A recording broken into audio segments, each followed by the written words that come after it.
Hey, what's up YouTube? Dan the Fix-It Man.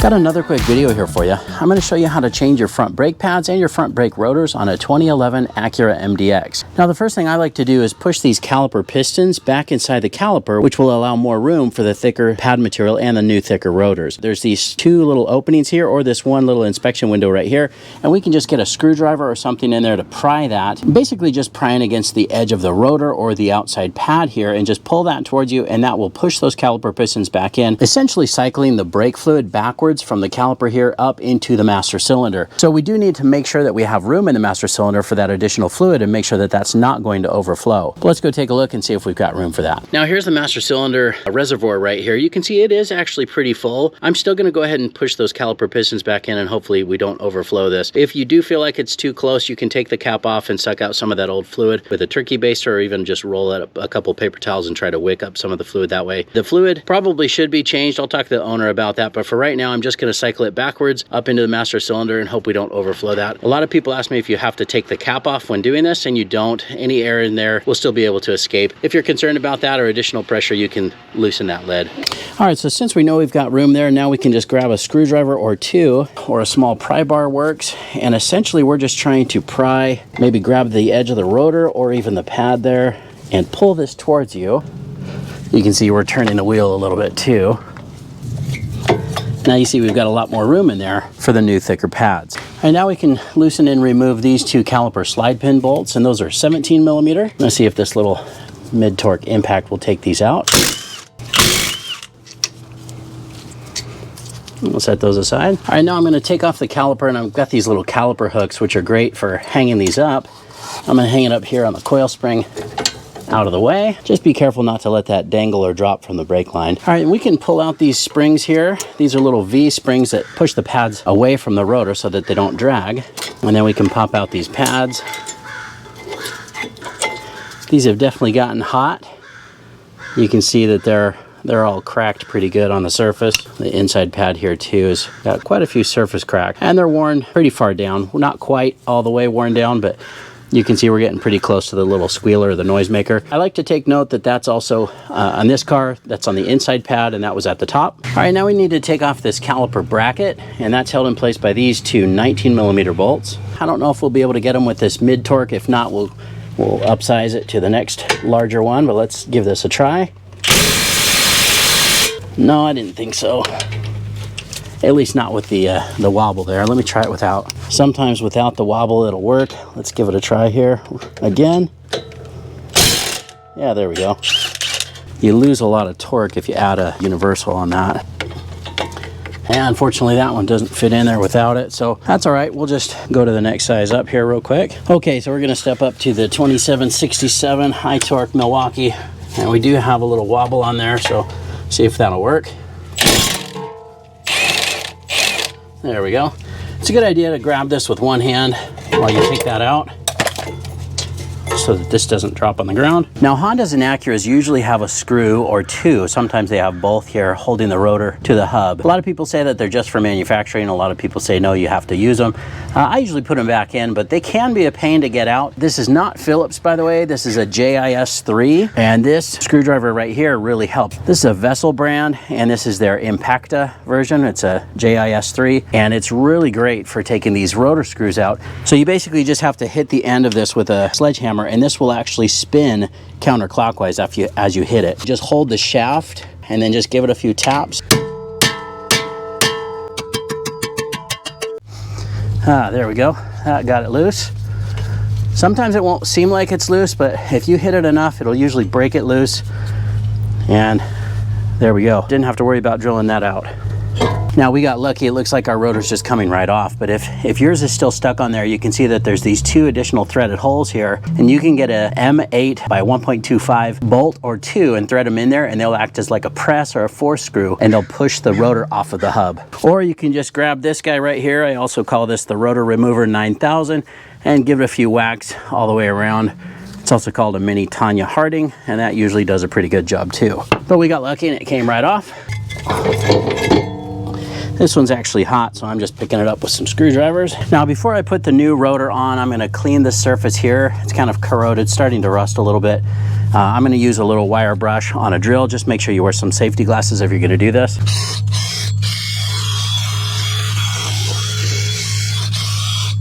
All right, so I got the new rotor right here. Now, before I put on the new rotor, we need to wipe that down with some brake cleaner because it's got some oil that it's packed in to prevent it from rusting on the shelf.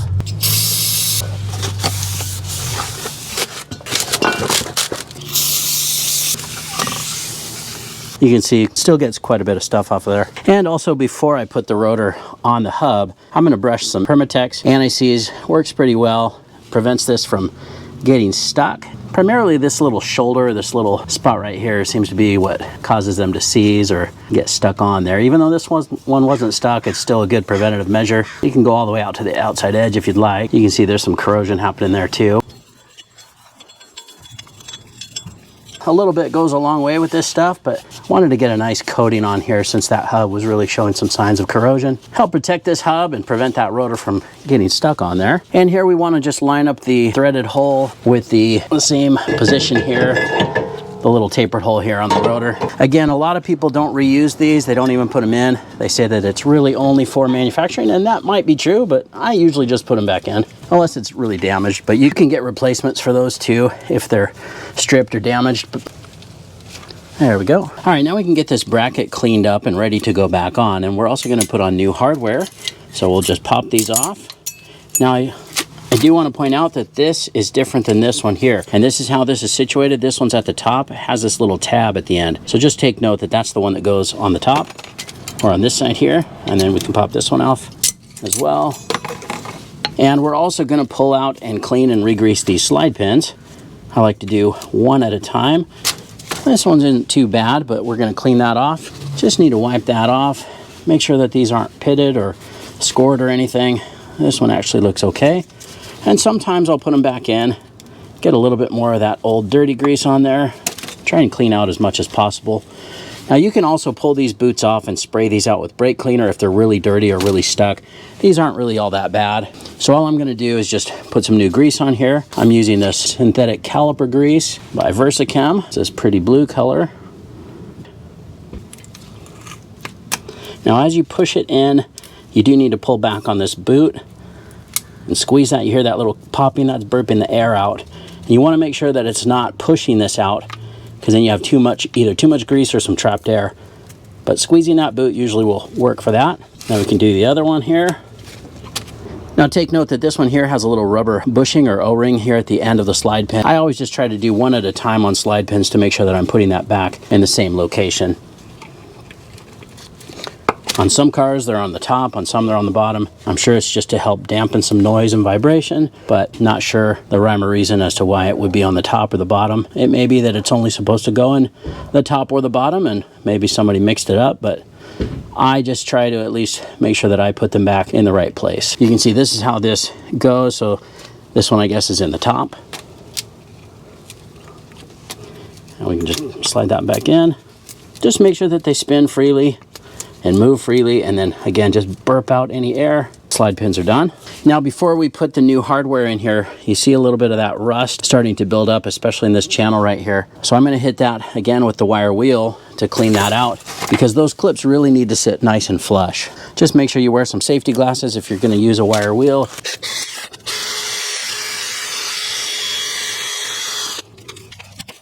See this side, see that rust in there? Same thing, just clean that up.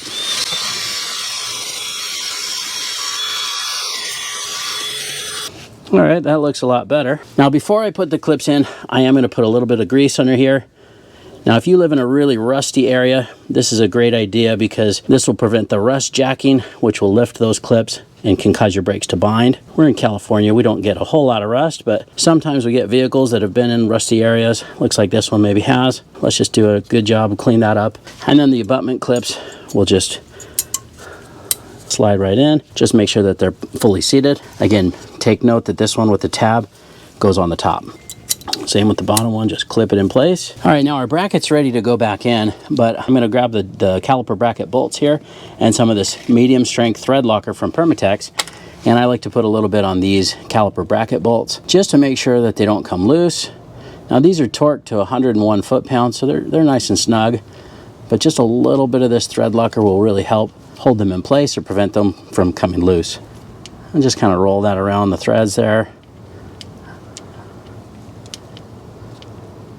I probably should have cleaned them off first, but that's okay. And then just kind of position that bracket in place and get these started.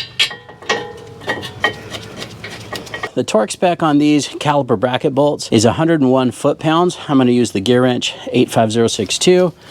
Now this really technically only goes up to 100, but we're going to tighten that all the way up. And we're going to adjust that to 100. So there's 100. Going to go ahead and go one louder. One more to get to 101. That should be good.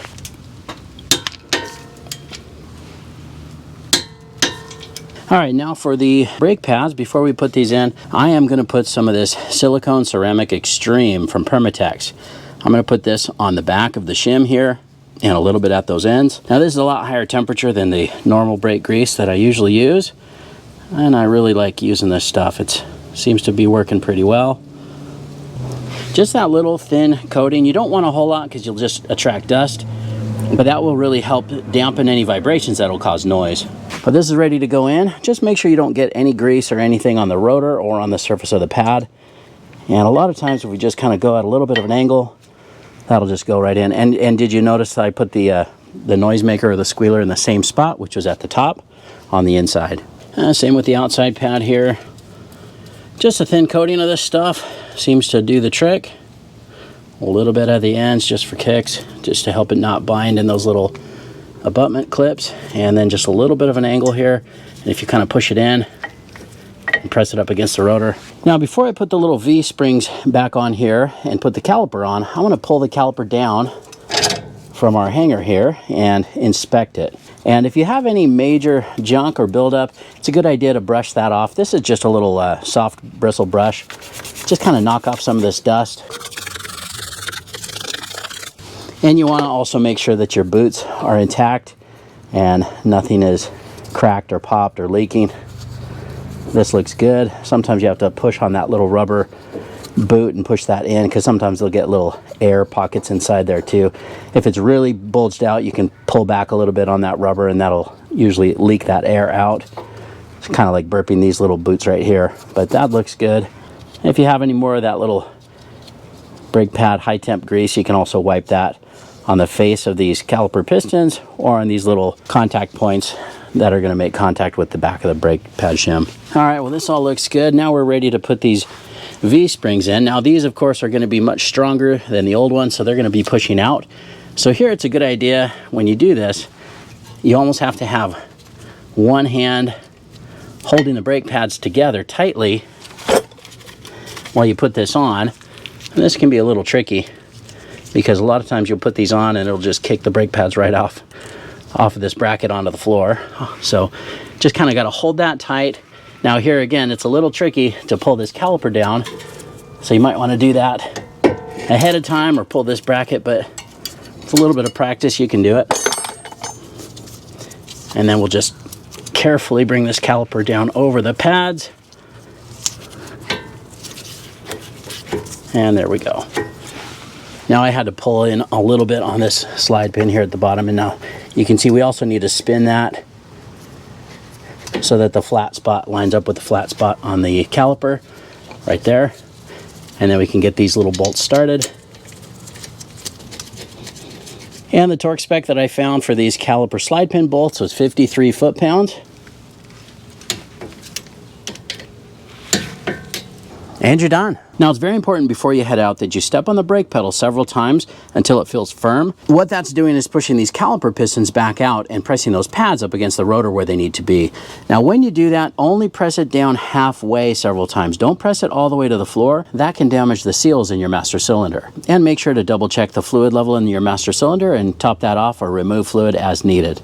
I hope you liked the video. Please give it a thumbs up and subscribe if you don't mind. That does help me out. I'll get a link in the description to some of these parts and tools used in the video as well. Thanks so much for watching, and good luck.